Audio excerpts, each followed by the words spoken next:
Years ago, I read The Double Helix, about the discovery of the structure of DNA and RNA by James Watson and Francis Crick. It was a nice, quirky window into how science is done. I remember coming away from it mainly thinking that they should have shared their honors with Rosalind Franklin. I thought I would read another book by each man, written long after their great seminal work, which was so revealing and fruitful, leading to many other exciting discoveries. Crick wrote a book entitled The Astonishing Hypothesis, subtitled The Scientific Search for the Soul. It's a dense book, that's for sure, seeking out how the brain creates the mind, consciousness, and memory for openers. His entry into the workings of the brain is through the eye, visual awareness.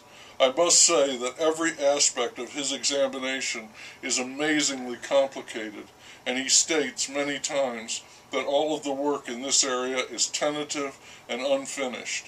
Very little is known conclusively. It all begins, and ends really, with neurons.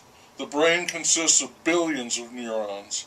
A single neuron, the cell, nucleus, mitochondria, axon, dendrites, synapses, and ions like calcium, sodium, and potassium, which lead to electrochemical activity when the nerve cell fires. Crick says that a single neuron may be dumb, but it is dumb in many subtle ways. Also, the behavior of a single neuron is far from simple, and neurons are almost always connected together in intricate ways. These intricate ways are often in massive parallel operation, as when about 1 million axons go from each eye to the brain, all working simultaneously. This high degree of parallelism is repeated at almost every stage of the system. This is so complicated that the first analogy that comes to mind in the study of the mind, those billions of neurons functioning as a unit, is astronomy, the study of the universe, billions of stars, galaxies, novas, black holes, nebulas, all conceived as being one great existence. There is a diagram on page 156 depicting the interaction of various levels in the brain connected to sight, from entry levels to highest oversight, and it's a blur of lines, and we are told that each single line stands for millions of axons, sometimes only 100,000 or less. About this, Crick writes, "You should not immediately take flight at all the complicated details of this outline wiring diagram, but merely note that it demonstrates, if nothing else, the complexity of the visual process."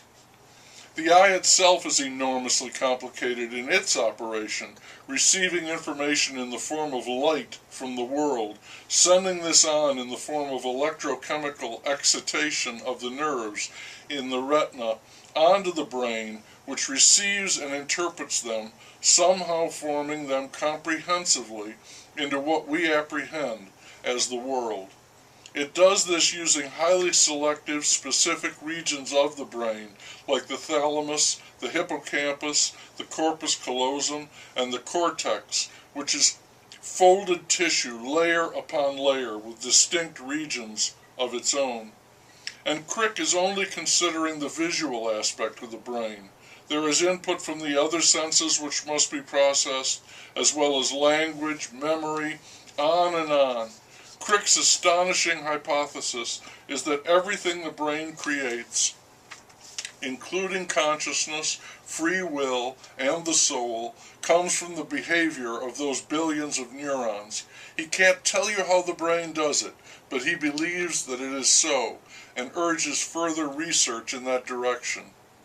This is difficult stuff conveyed very thoroughly and genially, ending with Dr. Crick's Sunday morning service, a little sermon devoted to convincing readers that the best way to proceed is with a study based on neurons, their electrochemical activity and interaction, with the ultimate goal of understanding how the brain creates the mind. To those who say that science seems to destroy, or at the very least undermine religious belief, Crick says the opposite is true, that the more we learn about nature, the more magnificent and mysterious it appears to be. He adds a postscript on free will, saying that it may well be located in the anterior cingulated sulcus, next to Boardman's Area 24, with the corpus stratum also involved. I would remind Dr. Crick that genome mapping has shown that there is no gay gene, nor any specific site for a disease like MS or autism or cancer.